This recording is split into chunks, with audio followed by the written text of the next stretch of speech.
¿Y si el peor momento de una vida fuera en realidad el pistoletazo de salida hacia su mayor propósito? Hoy vamos a desgranar la increíble historia de José, o Yosef, como se le conoce en hebreo. Y es que esto no es solo un cuento antiguo, es un auténtico manual de resiliencia, de estrategia, de cómo se puede transformar el sufrimiento más profundo en una misión que cambia el mundo. Vamos a ver cómo lo hizo. A ver, esta es la pregunta del millón, porque la vida de José no es una línea recta hacia el éxito, para nada. Es una montaña rusa de caídas en picado y ascensos que parecen imposibles.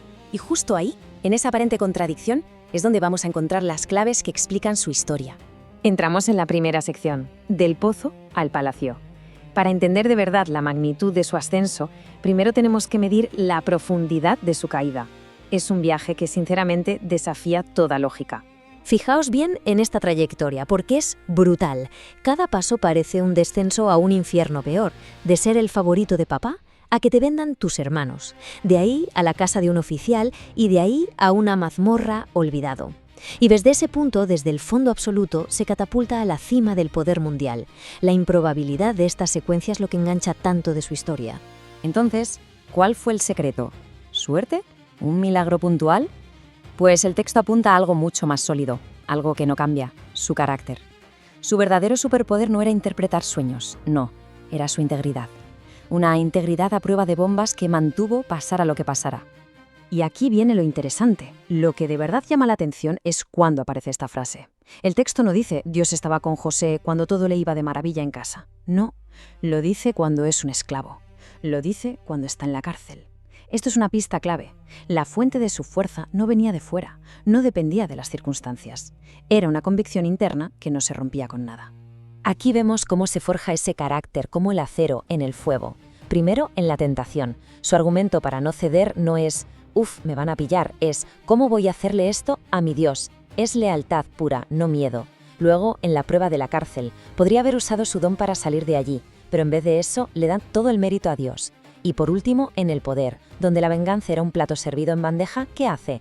Elige el perdón. Pasó las 3 pruebas de fuego, la tentación, el sufrimiento y el poder. Y claro, esa roca interna, esa integridad, se acaba traduciendo en una genialidad que se ve por fuera. Pasamos ahora de su carácter a sus acciones, a ver cómo su sabiduría no solo le salvó a él, sino que cambió el rumbo de la historia para siempre. El 7. Este número lo es todo en esta etapa. 7 años de una abundancia nunca vista, seguidos de 7 años de una hambruna que podría haberlo arrasado todo. El genio de José no fue solo predecir esto, fue diseñar un plan logístico a escala nacional, mundial, para gestionarlo. Esto no es un milagro, es administración estratégica al más alto nivel. Es que, si lo pensamos, sus logros son de otra galaxia. No solo salva a Egipto, es que salva a todo el mundo conocido que peregrinaba hasta allí para comprar grano. Y en medio de todo ese lío, orquesta el reencuentro y la salvación de su propia familia, que sería el futuro pueblo de Israel. Y todo esto lo consigue un extranjero que empezó como esclavo. Es una locura. Y esto lo resume perfectamente. El faraón, que de tonto no tenía un pelo, le da un nombre que es, básicamente, la descripción de su cargo y de su esencia. Le llama el que sustenta la vida. Con ese nombre está reconociendo que José es el canal a través del cual la nación y el mundo están sobreviviendo. Su nueva identidad y su propósito salvador se fusionan. Bueno, pero esperad, que la historia tiene más capas, como una de esas muñecas rusas. ¿Y si la historia de José no va solo sobre José?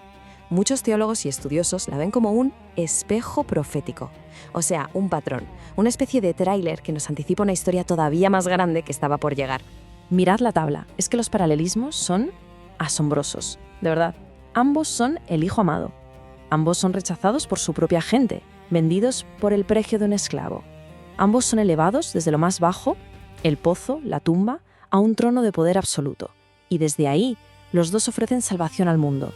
Uno con pan físico para el cuerpo y el otro con el pan de vida para el alma.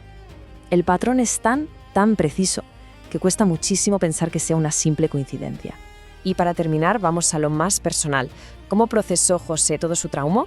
Porque, a ver, ¿cómo se pasa de la traición más dolorosa a un propósito tan increíblemente elevado? Pues la respuesta, curiosamente, la encontramos en su legado. Los nombres de sus hijos son su autobiografía emocional. Es una pasada. Al primero lo llaman Manasés, que significa hacer olvidar.